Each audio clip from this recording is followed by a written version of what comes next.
Hello, and welcome back to another Cabincast Ramble with Oliver and Tom.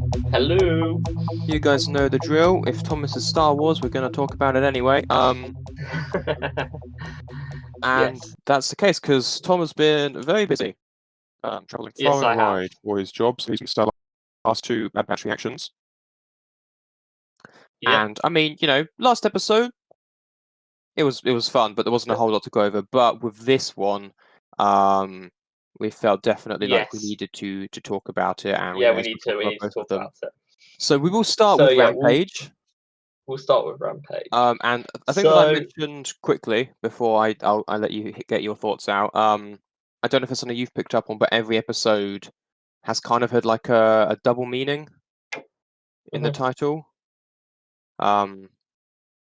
which has been pretty interesting. Rampage, maybe a little bit less so, but all the others, yeah, definitely have done, especially like Decommissioned. But anyway, yeah, your initial thoughts on Rampage. On Rampage, yeah. So yeah, Rampage is an interesting one. Mm-hmm. So the whole concept is they're looking to find who Shan is, Fennec Shan, from the previous one, Cornered, where she was hunting after Omega because of the Kaminoans. Well, we know that the Kaminoans assumedly the Kaminoans is who sent her. We could be wrong, but it's most likely. Yeah. And to do that, they're following some of Echo's old informants. Mm-hmm. Specifically, Echo knows of a Jedi informant. Of Jedi informants, which we usually assume in that case that Anakin has told them, which is concerning. If Anakin is aware of this. I imagine, or maybe Rex had been told by Anakin, who told Echo. That's also possible. Yeah, but regardless, if Anakin knew, then we know who else knows. This is true. It will be interesting to see if that comes up. And they're looking for an informant called Sid to try and give them the information. Yeah. And they find Sid, and I do like this because it is the type of thing that Jedi. It's the type of friendships and partnerships that the Jedi Order seems to have had throughout the Outer Rim. A lot of informants, a lot of people which various Jedi, when they're going out on missions, will make contact with and they keep contact with. Whether that being a more friendship type thing, like it is with Obi-Wan and the four-armed guy, the basilisk, I forget his name. Dexter. Or a more business transaction, like we see here with Sid. Yeah. Or Honda, who lies somewhere in the middle. Honda.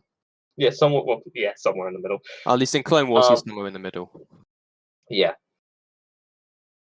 And she says yes, she can find out for them, but they have to help out her by doing a job, which is to rescue Muchi, which they assume is a child.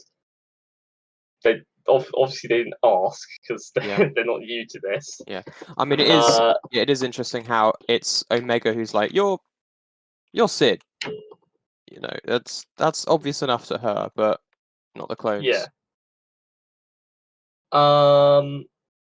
Yeah, but I mean the clones are a lot more straightforward people. They'll be thinking, yeah. Although again, she is a clone as well, so she is also a clone. She has intuition. So obviously they're after the Rancor in reality. Yeah. Muchi is a Rancor. Yes. And it's been captured by Zygerian slavers, which is an interesting return for them. Mm-hmm. And I think the Zygerian captain says something interesting where he's like, this is the Empire, the old rules are out. We're back. Yeah. Even though they were still trying to do all this stuff under the Republic anyway. Yes. But it is an interesting thing because although the Empire's official stance is the outlawing of slavery, and they did break up slaving courts, particularly when they particularly when they were enslaving humans, because Mhm. the Empire is human-centric. That's one of the key factors of it. Mhm. They also actively used slaves in the construction of many of their projects and their Yep. military-industrial things. For sure. And you can assume that these slaving guilds and these slaving cultures, like the Zygerians, like the Huts, probably would have made a pretty penny out of that. For So it's sure. interesting that even this early on, that the Empire's beginning to not necessarily endorse but tolerate Mm. these If it's these beneficial slavers. for them, then Because I always assumed that it would be a little bit later on, once they got a real secure hold, that would start happening. The planet as well they're on is interesting. Ord Mantell. yes, Um, that's which from. Is it KOTOR or it's Ord in something, right? Mantell, it is in the Old Republic. It's a battleground in the Old Republic. Ah. In fact, you go to Ord Mantell. You actively go to Ord Mantell in the Old Republic MMO game. If you Mm. are, I believe, if you're starting out as let's see if I can find it. PC game styles rebellion mistaken. Oh no, that's just something different. Entertainment, sports, economy, government. Yes, if we go Republic era, colonized. Ord Mantell became embroiled in a scandal during the Cold War between the Republic and the Sith Empire. Several cabinet members were revealed to have been accepting bribes of the Empire, causing the Galactic Senate to investigate and detain members of the cabinet on charges of treason. Mm. Corrupt admirals sold off the local fleet, causing the Republic military to all but abandon the planet. The planet became a haven for mercenaries and exiles, murderers and smugglers coming from the hiding away, which sought the Republic's military spaceport. Right. Yeah, blah blah blah blah blah. So Indeed. yeah, it's I think it's the start place for the Republic trooper and the smuggler Yeah. in that series, which is obviously the Republic trooper is your standard Republic trooper, and the smuggler is the light side allied thing. If you're a smuggler, then you're allied to the Republic. If you're a bounty hunter, you tend to do more stuff for the Empire. Mm. Even though that's not how it works in the universe. But yeah, that is that.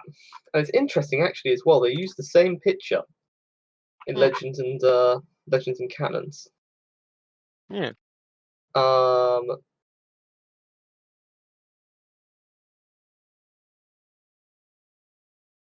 And in this, there was a battle fought on it in the Clone Wars, and in the Imperial era, Mm-hmm. it also housed the Yavin system. So the sector it's in is also houses the Yavin system. So this was close to the battle, and it remained neutral during the war. Indeed.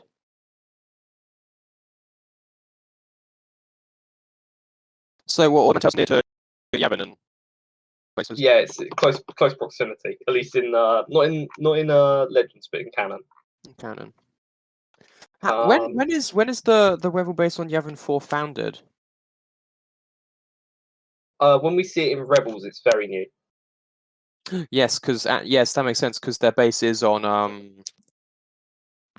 well, it's Chopper base, isn't it? Yeah, it's basically established. I'm pretty sure after the call to arms that Mon Mothma gives at the end Yeah. of what episode was it that she gives that call to arms? Oh, it's a good one. Um, Season 3, isn't it? Or is yeah, it season 4? it's season 3.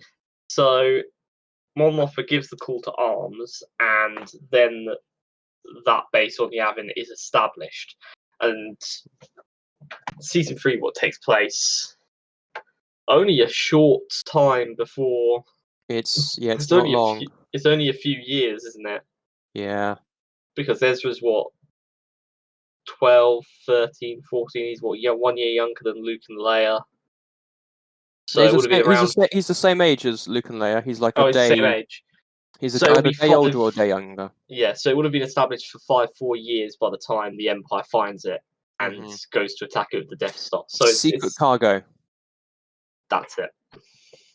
Yeah, it's literally you've got secret cargo and then double agent droid and then twin suns and 0 hour, so it's right at the end. Oh, and when I said there was a battle during the Clone Wars, yeah, no, it was more. Apparently.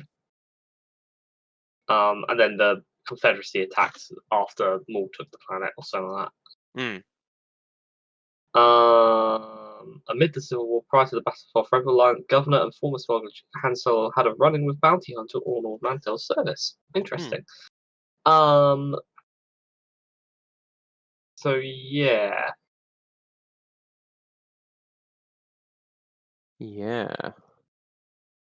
So that's good to know. And then we've got concept art from Bad Batch for the city, which is nice to see on the actual Looks page. really pretty. Yeah.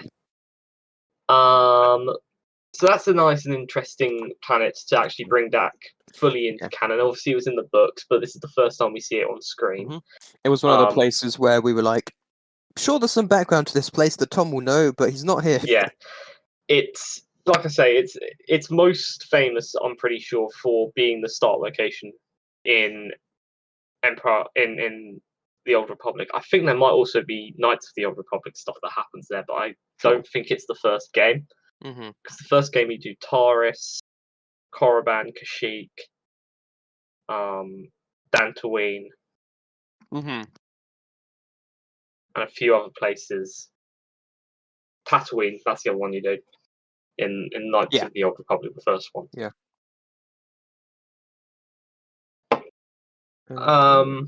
That's really all there is to say. They get Muchi back. They hand him off to Bib Fortuna, who was good to see. Obviously, we know his fate now. He ends up getting killed by Boba Fett at the end of The Mandalorian Season 2. Very cool. Spoilers, but you should know that already. Yes, yeah, you should know that by now. Come on. And then we get what I assume is going to be Sid's relationship with the Bad Batch for the rest of the series. Which is, do you trust her? Do you not trust her? I'm not quite sure. Yeah. Where she's helping them out, getting them mercenary work to do. Feels very. I mean, it says in this feels sort of like 18, but mercenary work, which is a good comparison, I think.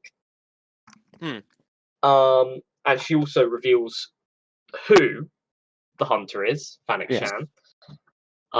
Just not who hired her. Although, again, we're pretty sure it's the Kaminoans. It doesn't seem like something the Empire would be doing. No one else knows about Omega, so it can't really be anyone else. So if the Empire was doing it, then, again, why? Once again, I am going to note from this episode and the next episode, we don't see anything on Crosshair. We don't see anything on his human team. We don't see anything on the Empire. And we don't see anything from Fennec Shan either.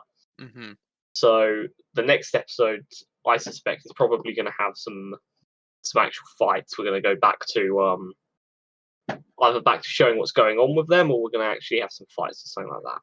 What would be interesting? I've just had a thought, and what if Fennec and Crosshair, or Crosshair's team, ended up crossing paths? This is pure headcanon and stuff, and he ends up not being particularly happy with his team, and he kind of goes rogue-ish. So he doesn't fight for the Empire anymore, but he decides to team up with Fennec to try and get Omega and the Bad Batch back to Kamino. That is. And Crosshair is a sniper. Yes. We've not yet seen Fennec with a long rifle, but we know that by the time of the Mandalorian, I mean, that's probably just reaching. Yeah, it could potentially be reaching, but it's a good connection point there. It does. It's again, not beyond all Fennec possibility. at this particular point is new to the scene. Yeah, she's by the time we see her in in The Mandalorian, she's one of the most dangerous bounty hunters Yes. and assassins out there. Being trained by enhanced clone would certainly help. Yeah, that would certainly help.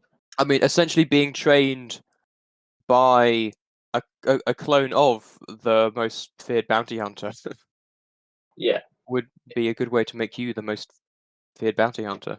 Yes, it would. Could Particularly be one that interesting. has a particular skill when it comes to sniping. Indeed.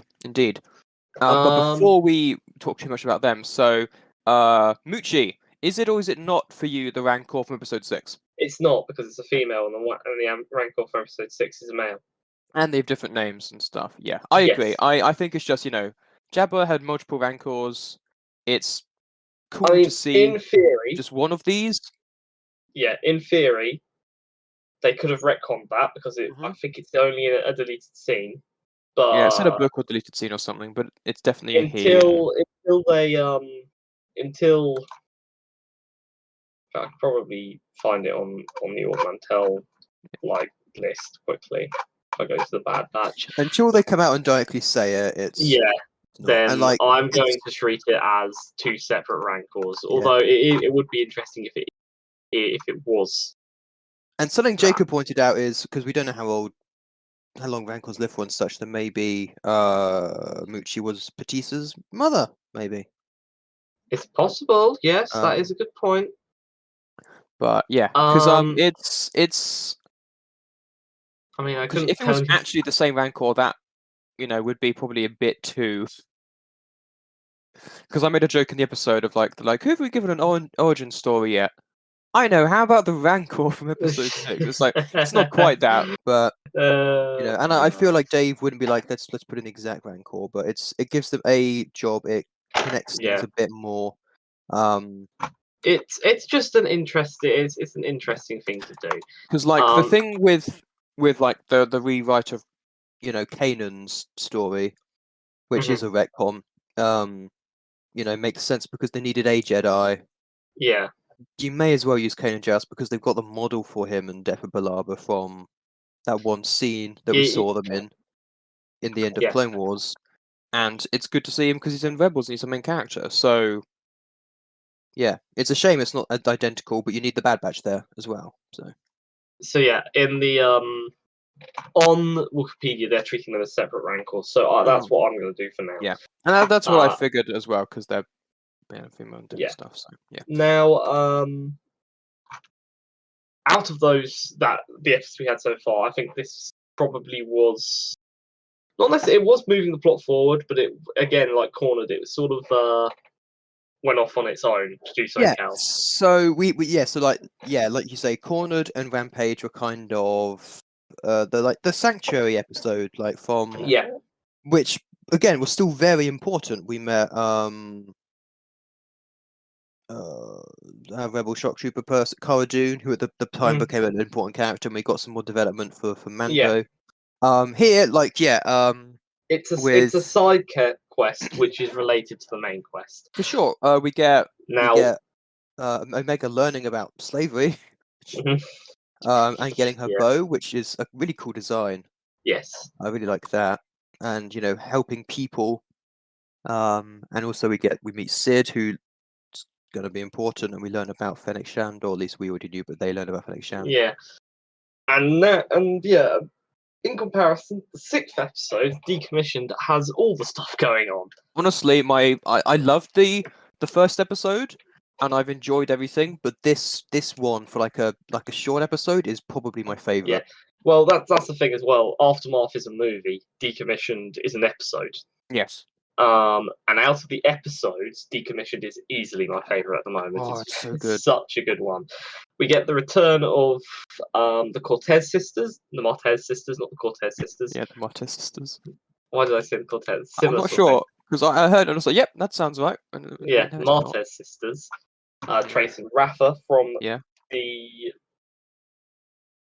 least Martez sister arc. I would say the least well received.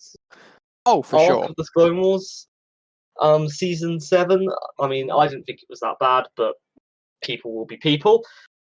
As we explained at the time, you needed it because it had the Mando stuff in. Yeah. It showed you what Ahsoka was doing, and it gave you a different perspective on the Jedi. I think I said at the time it would be cool if we saw them in Bad Batch, but I'm not sure that we will. And I'm so glad that we watched season 7 before watching Bad Batch, because I heard the voice. I mean, because you can go and listen to our reaction if you want, Tom, because it's up now. But me and Jacob heard the voice, and we were like, "Hang on, that sounds like." And then they lifted the mask, and I was like, "It is!" Yeah. Oh my gosh! Because obviously with Fennec, and for you and me, we know that Rex is in this at some point. They are minor spoilers from the trailers, but again, they've still kept some stuff back. Like, obviously, I mean, not that having the Rancor was really gonna be that, like, oh, shoot, it's a Rancor, but with these guys, pretty important characters from Ahsoka's arc, and 2 ties into Ahsoka, which we'll discuss further at the end. Yes. But yeah, it's them. It's really cool. Yeah. Obviously, so the plot of that one is Sid again hires the Bad Batch. I mean, hired is a very general term. Coerces would be my use of the thing, because she sort of just goes, "You're doing this. You're doing this. Please do it. Thank you. You need money. You need my help. Do it." To go get Separatist tactical droid from a decommissioning site on Corellia. I love the choice of Corellia because Corellia is an industrial planet, and it's the exact type of place where they would be melting down all the droids and building it into new ships. It makes sense. Also interesting enough, because it is Corellia, it is highly likely that some of those droid parts went into building ships that would eventually be used over the Battle of Endor by both the Rebels and the Empire. Because the Corellia Corps of Engineers, the group that builds the Corellian gunships, the Corellian corvettes, also built under license Star Destroyers and equipment for the Empire. Yeah. So those droids contributed to that battle, which is a cool way of tying everything in. Yeah. And Han is maybe here at this point. Han Solo. Yes, he would be here.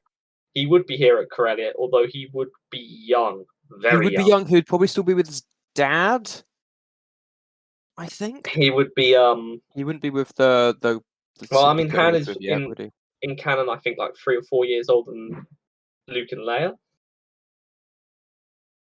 Potentially slightly more. Maybe 6. So he's only like 5, 6 years old at this point.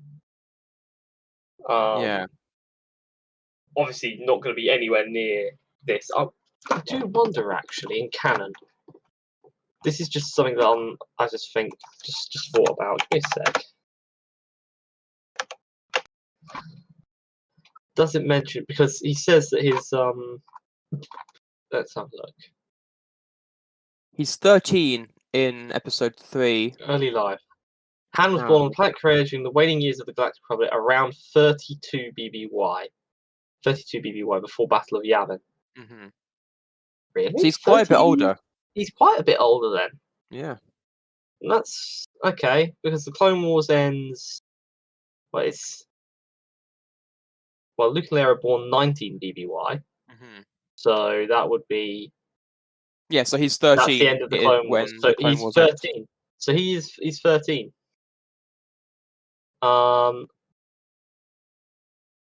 It'd be rumored that the Han was actually descended from Prince. What? Wait, this is okay. This is canon. It was rumored that Han was actually descended from Prince Admiral Jocen Solo, a member of the Corellian royalty. His father worked Corellian Engineer Corporation shipyard, building vessels such as the YT-3000 light fighters, until he was laid off. Yes. Solo's father wished he could leave Corellia on such a ship, but was never able to afford one. According to Han, he was never close with his father. At one point, his father brought him to the freighter factory where he worked and pointed out that to the young Han that the ships being built there were his contribution to the galaxy, but that they ultimately didn't matter. He advised him that he wasn't meant to build ships, but rather to fly them. Eventually, his father abandoned him. At some point, he meets the Ephorian Pijo. Okay, Yeah. there's a bit of a contradiction here because it says his father abandons him. Yeah. But in the next line it says his father dies. So I Maybe he assume. abandons him and then dies. Yeah, maybe, I don't know. Yeah, so Han was born pretty much about the time that Naboo was being invaded at the Trade Federation. Yeah. And then him and Kira are trying to escape the White Worms on Corellia is about the same time as Jyn Erso is orphaned at the start of Rogue One. Yes. Which is interesting. So yeah, so he's a bit older. So he would have, I think he was maybe still have been with his father here, Yeah. or he might have been with potentially. the White Worms. Either way, he is on Corellia at this point. He is on Corellia. Well, he's been on. He was born on Corellia, so Yes. he's been on Corellia for the entirety of his life at this point. He's on Corellia until he leaves to join the Navy. Yes. And then gets kicked out and joins the army, and then becomes a bounty hunter, and then we know the rest. Yes. Ish. So that's interesting. Mm-hmm. I love the design as well of the decommissioning site. Yes. We got this big pit, and all the droids are going in. And then, obviously, in typical cliche Star Wars style, there's only one left, so they have to go look for that one. Because presumably, as soon as the war ended, they started piling up all the droids that were deactivated and getting them all away. Yeah. We get the return of the police droids from the Clone Wars. Yeah. This time being used That's where we as saw them. security. Yeah. For the Corellia, which they are very bad language. Yes. I would assume. How rude. I would assume that those droids were built on Corellia if they're actively being used by Corellia here. Probably. But maybe not. But again, Corellia is a manufacturing world. It's what if we were in the Imperium of Man? It would be literally a hive world. Hive world, yes. With the hive gangers to match. Let's be honest. Mm-hmm.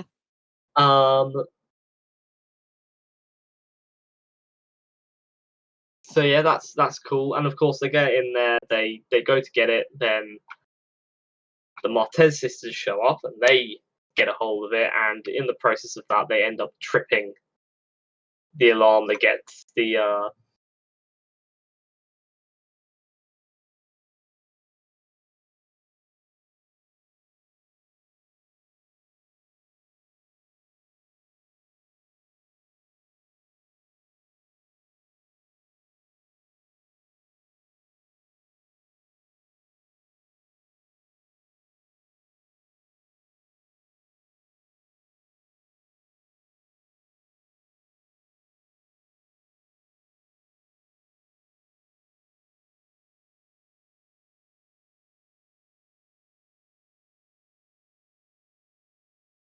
It's not been that long since we last saw them, but Rafa feels very much like a Han Solo kind of figure now.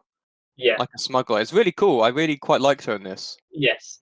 More than in the other ones, which is just kind of annoying. Of course, Omega doesn't take that bait because again, from Cornered, she has that experience with Fennec Shan. Yes, exactly. So she's not quite as trusting at the moment. Yeah. And obviously we then get fights going on. The droids start piling on in, and the two groups have to work together. Yeah, have to work together to. It's great. You've got Omega chasing after Rafa, and then you've got Rafa and Hunter fighting together, which was really awesome on the catwalks. You've got Tech and Echo again helping out each other, but doing very distinct things. Yes. Well, I mean, Tech is more of a intelligence type guy, whereas Echo is now more of a combat engineer, which is why he's wearing the engineer helmet. Indeed. Because he's like, well, sure it is basically, isn't it? He's like, well, yeah, I've shut down everything. There was no other way to get past the lockdown, and the Tech was like, okay. Actually, no. Even then, Echo was like, Wrecker, you need to go restart this. Yes, Wrecker needs to go restart. Which Tech actually shooting at things and being good at shooting too, which we don't get to see all too much in Bad Batch as of yet.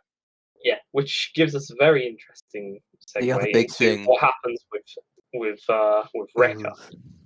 where he smashes up, and it is revealed that while his chip is not working as intended, it is working somewhat. Our fears were it wasn't just him. It wasn't just a returning gag. He does keep hitting his head, and it does keep on affecting him. Yeah, I And mean, he says, "Good soldiers fight orders." Like that. yeah, we're too. We should know by now. We're working with Dave Filoni. Okay, here he's not going to simply give us that. And I tell you what it reminded me of.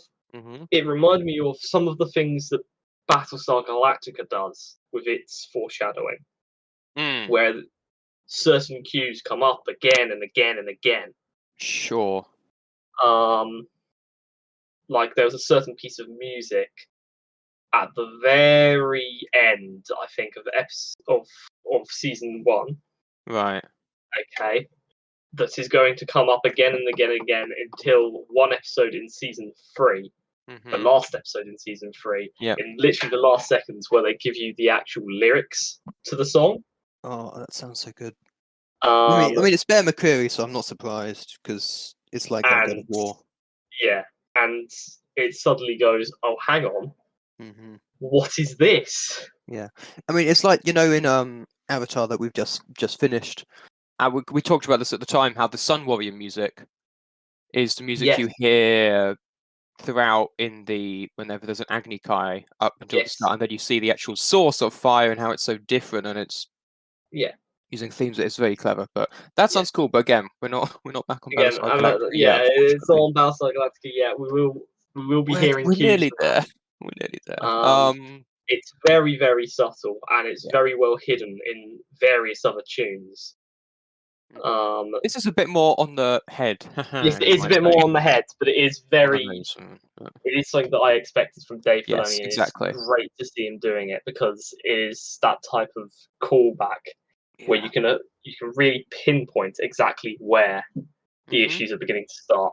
But what is interesting to me is that he says no, no, no, no, no, no, no, and you can hear like Crosshair's voice in his head as well, because obviously the chip worked for everyone at once.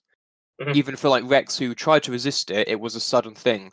Wrecker is in a position where he knows what it does.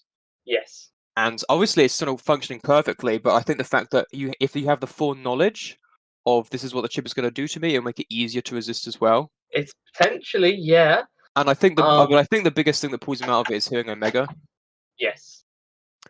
Who is basically like his kind of like, he seems like an older brother. Yes. I was saying to Jacob, he's the older brother. Tech and Echo kind of seem like the kind of uncles. And then Hunter's somewhere between a father and an uncle. He's not quite like Din Djarin and the child, but he's closer to her than the others. But they're all close. Yeah. But he hears her voice and snaps out of it. Yeah, it's very concerning to see Wrecker like that. Got shot as well. But he gets shot sometimes. He'll be all right. He'll pull through. He'll manage. Yeah, sorry about that. That's all right. I was just saying how he got shot as well, but he seems to be all right. Yeah. It wasn't from a sniper blast, so yeah, it wasn't too bad. It's now that we know that it's coming back, I am almost certain in my prediction that we are going to encounter a Jedi at some point, or Ahsoka, because Ahsoka's not a Jedi. So let's be honest. It's Dave Filoni. We know Dave Filoni. He's not going to set something like that up. No.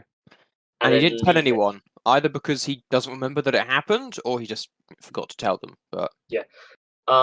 So I think we're going to have an episode where they're going to be focusing on getting that removed, perhaps with Rex. Yeah, I reckon.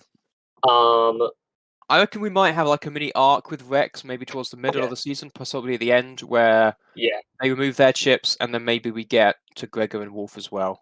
Yeah. We see Tech copy the data off the off the tactical droid, and then activate the tactical droid. Yeah, Trace is a good idea. Yeah. Yes. Which then immediately, and then they get the tactical droid to order. Why the tactical droid that is looking at clones immediately takes that as going, yes, I shall now obey these clones. I don't know, but it's still. I mean, technically, it was good looking at scene. Trace, but Yes, yeah, it's true. But it's It's also it's also a nice time to see the droids again. Did we win? yeah. Did we win? But also, orders are orders. They're just Yeah. immediately firing at other droids, which is exactly what the clones did. Yes, that's a good parallel there. Yeah. And yeah, it's good to see the super battle droids immediately take the initiative and actually like start doing stuff. Whereas I love the one battle droid that just literally jumps on because it's got no Yeah. gun left. It jumps on the other droid. It's like, ah! Yeah. So good. Also, Reg had an awesome moment where he jumped down and Mhm.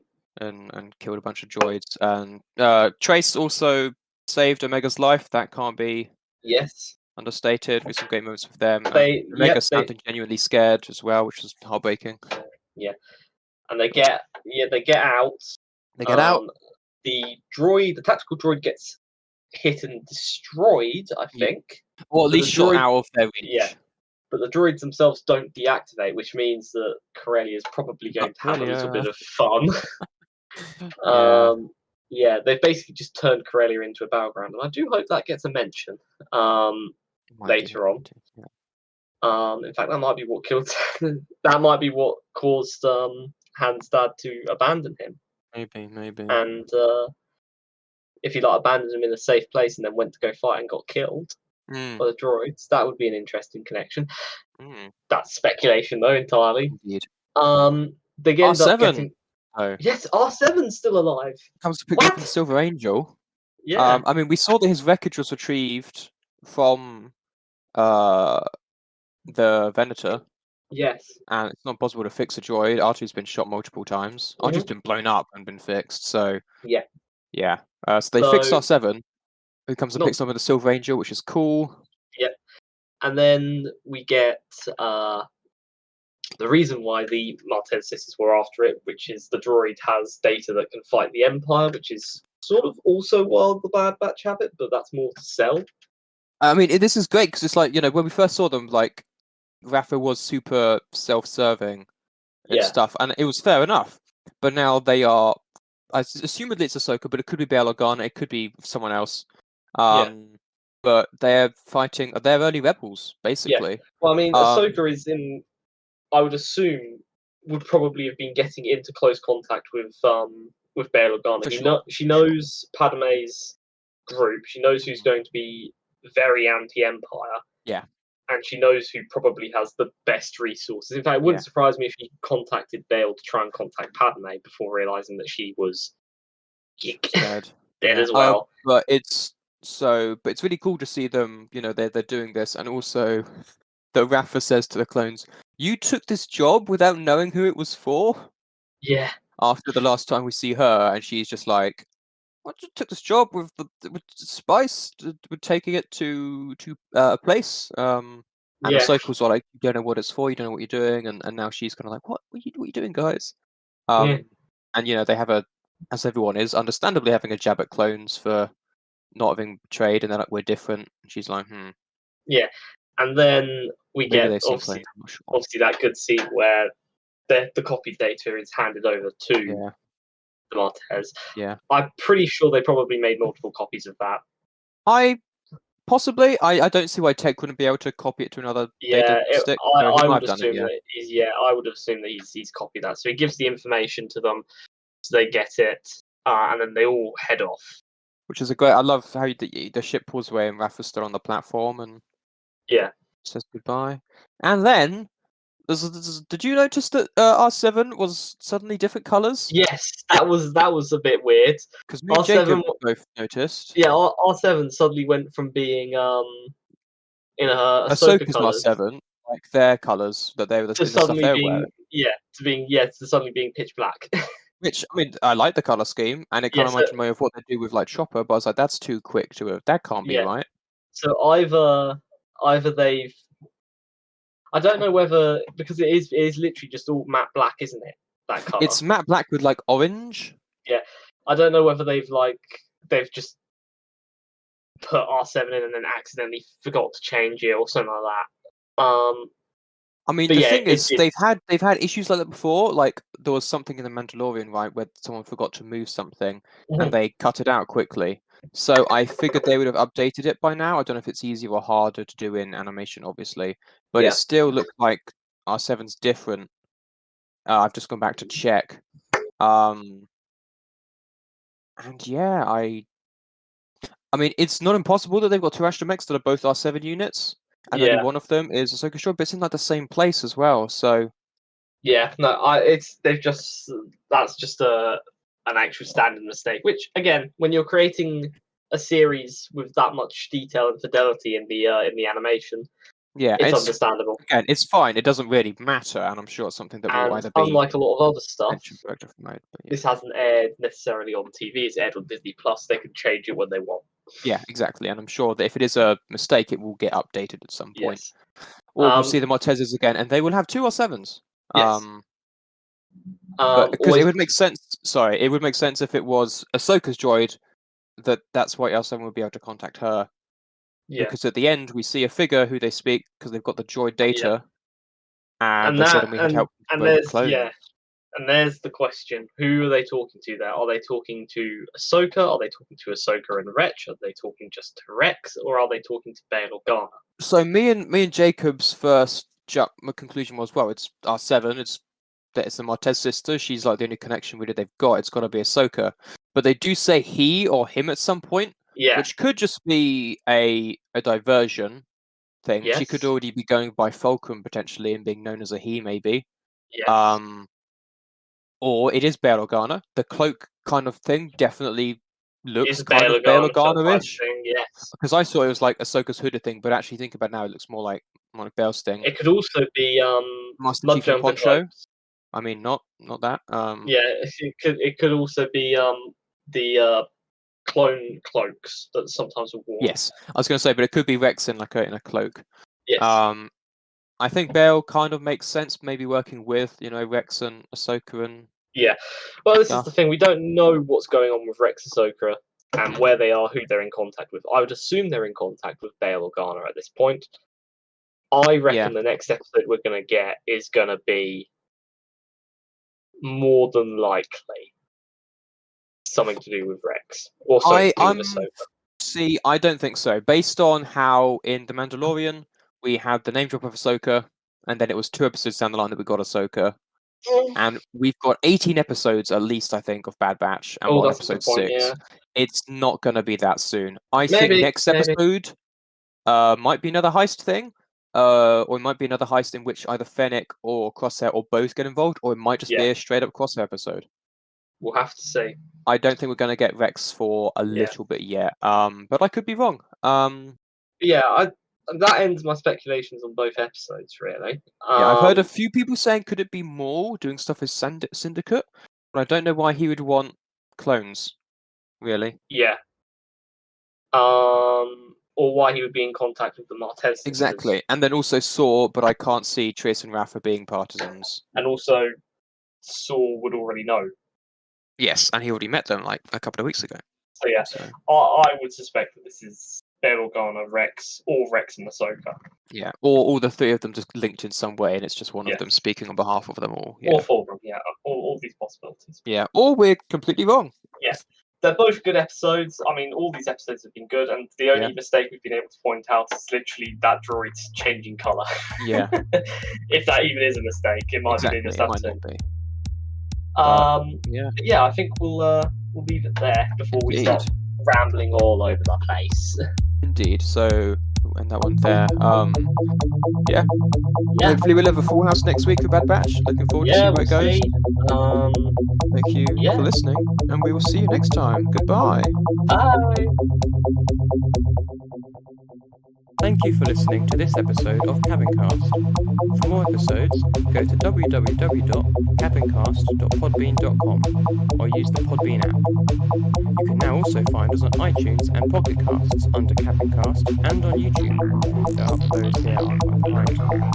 Finally, you can find us on Facebook at www.facebook.com/Cabincast. Thank you for listening, and we'll see you next time.